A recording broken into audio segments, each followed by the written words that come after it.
where I manage my daily responsibilities. I'm single at the moment, and my family includes my parents and my brother, who married last year. I had always thought that my brother and his wife, Romina, were enjoying marital bliss, but recently, Romina has been visiting us more often. This house is her in-laws, and I wondered if she might feel awkward on her initial visits. However, she seemed quite at ease and didn't display any signs of nervousness, unlike me, who is often overwhelmed by her beauty and confident presence. Romina has a way of making me feel like a sister to her, engaging in open and frank conversations. One day, she casually asked me why I didn't have a boyfriend, questioning if I felt uncomfortable around men. I explained that my remote job doesn't allow many opportunities for social interactions, making it tough to meet new people or attend social gatherings. Romina listened intently and sympathized with the challenge of finding opportunities. She kindly offered to help, suggesting tips on makeup and fashion to help boost my confidence. Romina's nurturing approach makes me feel genuinely cared for, almost as if she were my actual sister. She encouraged me to step out of my comfort zone, enhance my style, and be ready to make a great impression when the right person comes along. I'm truly thankful for her support and the proactive advice she offers. At home, I often wear a bandana to keep my hair out of my face while working, a simple yet practical choice for concentration. Romina's words made me think about the basics of personal appeal and the small changes I could make to enhance my presence, even in my remote work setting. Since I mostly stay at home, I rarely wear makeup, focusing instead on keeping my skin moisturized. There's seldom a need to dress up, so comfortable loungewear is my usual attire at home. It's hard to imagine stepping outside dressed like this, and since Romina mostly sees me in this casual setup, she might not have a clear idea of how I prepare for more formal occasions. In fact, at my brother's wedding and other significant family events, I've always made sure to wear proper makeup and dress appropriately. Yet it seems that Romina has overlooked these efforts. One day, Romina excitedly suggested we go through my wardrobe. "Let's start by checking out your closet, Alexa," she declared, and without waiting, she entered my room and started to examine my closet meticulously. I hesitated for a moment, wondering if I should stop her, but recognizing her good intentions, I decided to watch. I don't have a vast collection of clothes, but I am choosy about what I buy, ensuring everything reflects my personal style. My favorite brands are neatly organized, which seemed to surprise Romina. "Wow, I didn't expect you to have such nice clothes, and your makeup items are top-notch too," she remarked, evidently impressed. She had always thought the brands I favored were too pricey for her. As Romina continued to explore, she commented on each piece of clothing and examined my makeup case. After about an hour, feeling that her enthusiasm might be a bit much, I gently interjected. "Romina, it's about time," I suggested. Snapped back to the present by my words, she apologized. "Oh, I got carried away looking through your things." She concluded that there was no need for new purchases. Romina had even taken out all my winter clothes to inspect them, leaving them scattered about, a bit of a mess which she didn't seem inclined to tidy. "No, I carefully select my makeup products myself," I explained, a bit defensively. "My skin is sensitive, so I've tried various brands and narrowed it down to these specific items."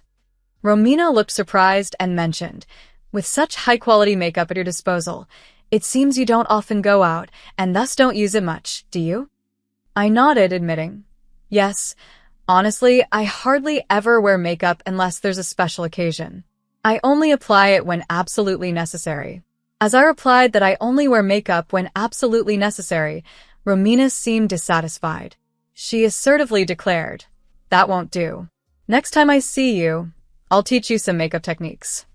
As Romina sifted through my closet and evening approached, she finally decided it was time to head home. I often wondered about the frequency of her visits. Could it be that things were not going well between her and my brother? This thought troubled me. Why would she come to our house so often if her relationship with my brother was faltering?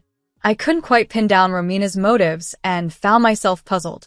Meanwhile, my parents embraced her frequent visits, treating her as a beloved family member, which sharply contrasted with my bewildered reception.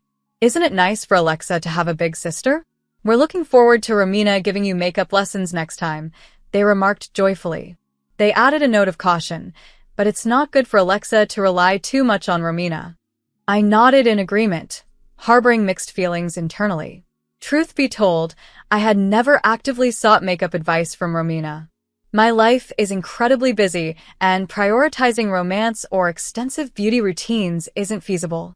Romina's offer to teach me makeup techniques was her own initiative, not a request from me.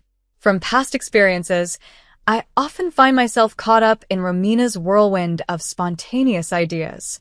While my parents interpret this as her being supportive, I sometimes wish she would be more mindful of my need for personal space, especially since I'm focused on working from home.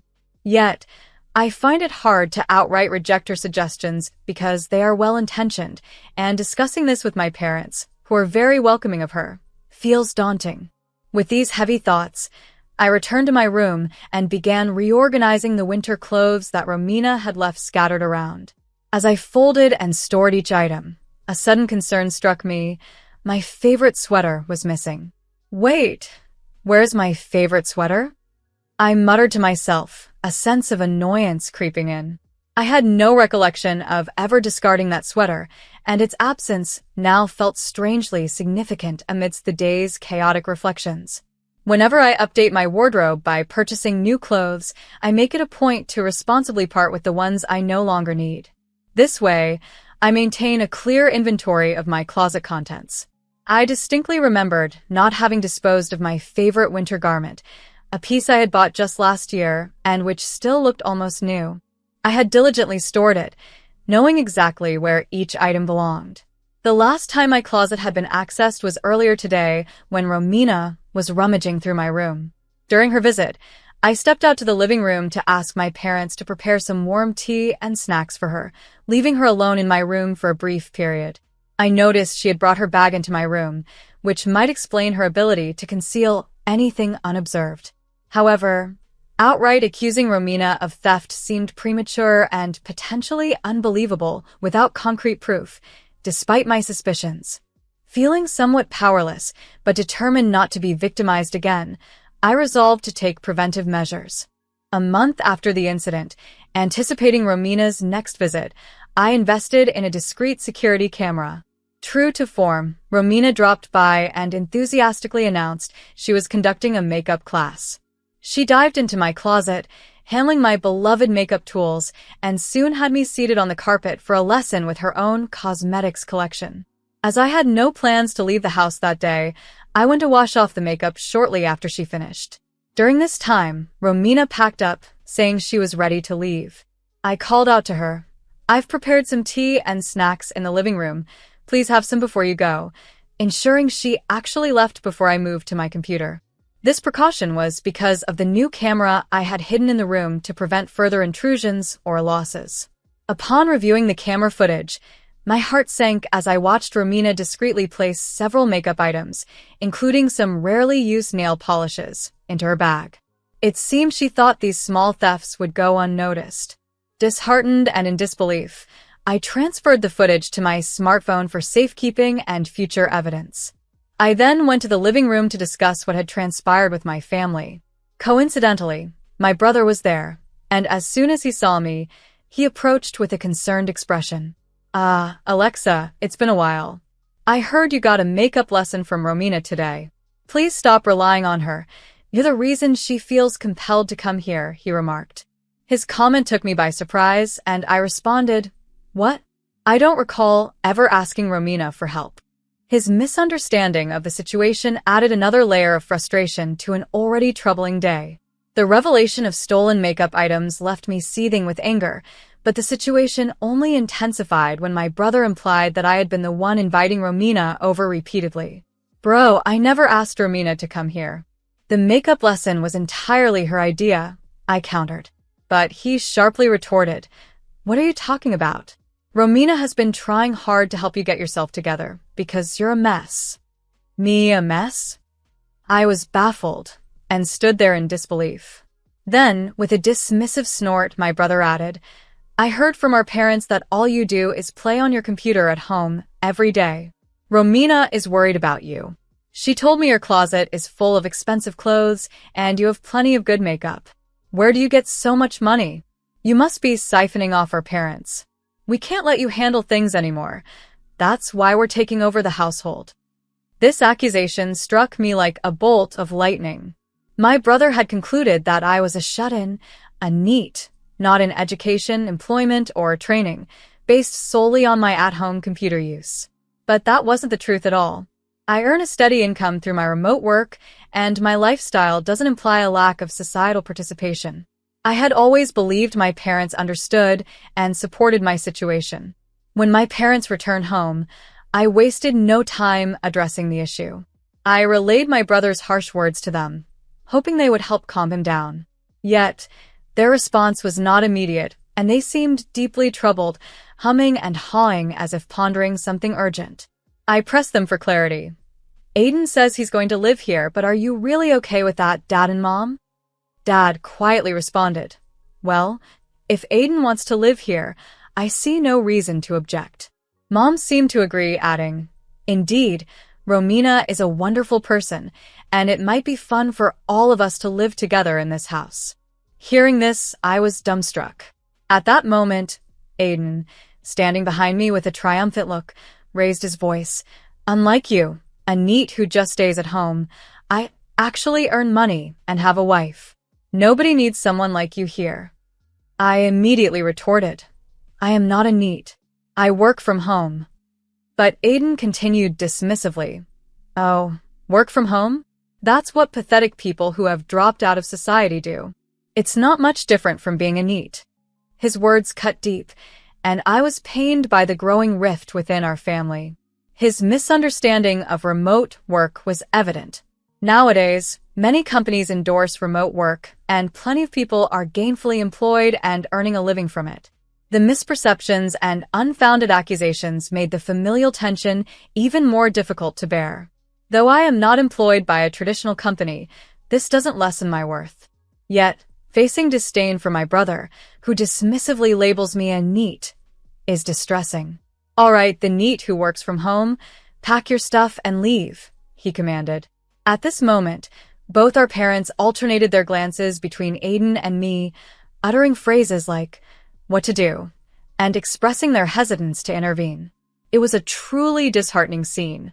It seemed everyone was charmed by Romina's amiable nature, and perhaps she and Aiden had discussed how delightful it would be to have more space for themselves, especially if they planned to have children. In comparison, as a single person, I'm seen as less likely to provide grandchildren, which might weigh on my parents' decision-making. Although unsure of our parents' true sentiments, the atmosphere made it painfully clear. There was no longer a place for me in this house.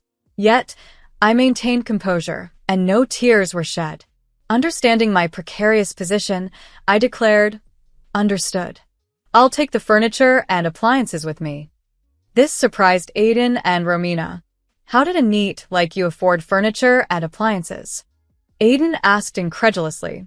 Check with Dad and Mom. Everything we acquired after you moved out was paid for by me, I asserted. After the confrontation, I withdrew to pack my belongings and contacted some acquaintances for help. Once I left, Aiden turned to our parents in disbelief, questioning how I managed to acquire all that furniture and appliances. Unaware of the full context, our parents responded with a smile. If Alexa is called a NEET, and since you are earning more, Aiden, we can buy new furniture and appliances if hers are gone, right? They even mentioned wanting a new massage chair, something I had previously deemed an unnecessary expense. Our parents have always been optimists, seemingly unfazed because Aiden, who has a steady job, could easily replace what was left with me. In fact, despite the family perception, I have been handling the property taxes on our house for quite some time, a fact not disclosed to Aiden. Our parents tend not to share their disadvantages openly. As I watched Aiden repeatedly bring up financial concerns, our parents merely laughed it off. We're at ease because you are here, Aiden. I observed this exchange from the stairs while making calls to finalize my moving arrangements. The next day, I was set to relocate to an apartment I had previously secured. Several friends, including one who owned a moving company, had agreed to assist, making the process smoother during this off-peak season. As the movers and I ensured all my belongings were packed, Aiden and Romina watched, clearly stunned by the unfolding events. I instructed the movers to conduct a final check of the house, ensuring nothing was left behind. The day was busy yet methodical, and by its end, I was ready to start afresh in a new space, leaving behind the misunderstandings and hurt of my old home. After confirming everything was loaded, the moving truck pulled away, destined for my new home. My friend, who had come to help, asked, "Alexa, shall we head to your new place? I'm sorry for suddenly asking you to help with the move." "Don't mention it," I reassured him. "When you said you wanted to set up a new writing environment, I promised to help. It's no trouble at all." Up until then, Romina, who had been silent, overwhelmed by the unfolding events, suddenly addressed me. "You're actually a novelist, and this gentleman is your editor?" I nodded, confirming her guess. "I've been planning to move out of my parent house for a while now, to foster a better environment for my writing. It was difficult with someone frequently entering my room without permission, taking my clothes and makeup. I needed to move sooner, but I was stuck because I was handling the property taxes for this house. That's when Aiden and you decided to move in," I continued, addressing her directly. "I'm grateful you're here to look after our parents who have a penchant for gambling. I don't plan to tell you all where my new place is. I can't bear the thought of my thieving sister-in-law dropping by. Oh, and since this house is in my name, I plan to sell it." As I spoke, I pulled out my smartphone and showed them a video of Romina stealthily stealing my cosmetics and placing them in her bag. Romina's face drained of color as she watched herself on the screen. My brother and parents, previously unaware of her actions, now looked at her with cold, judging eyes. "It's not what it looks like," Aiden stammered. Alexa was a NEET, and it seemed so wrong that she would have expensive cosmetics and clothes. I thought I was doing her a favor by taking them.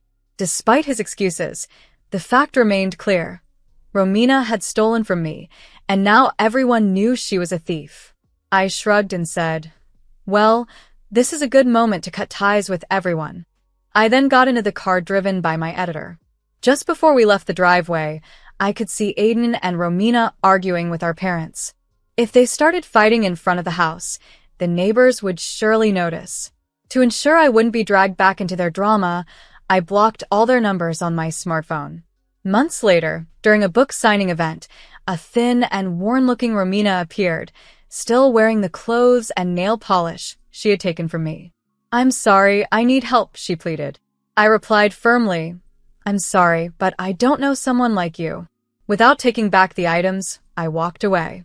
According to what I heard from acquaintances, after the house was sold, my parents, brother, and Romina continued living together. However, my parents resumed their extravagant spending, which led to financial strain as Aiden's income alone couldn't support them. I learned that they became demanding and started taking out their frustrations on Romina and Aiden. Romina had to start working to support their living expenses, and she became so busy that the idea of having children became unthinkable. Since I am no longer involved, I occasionally hear about their challenges while I focus on my writing, peacefully settled in my new home.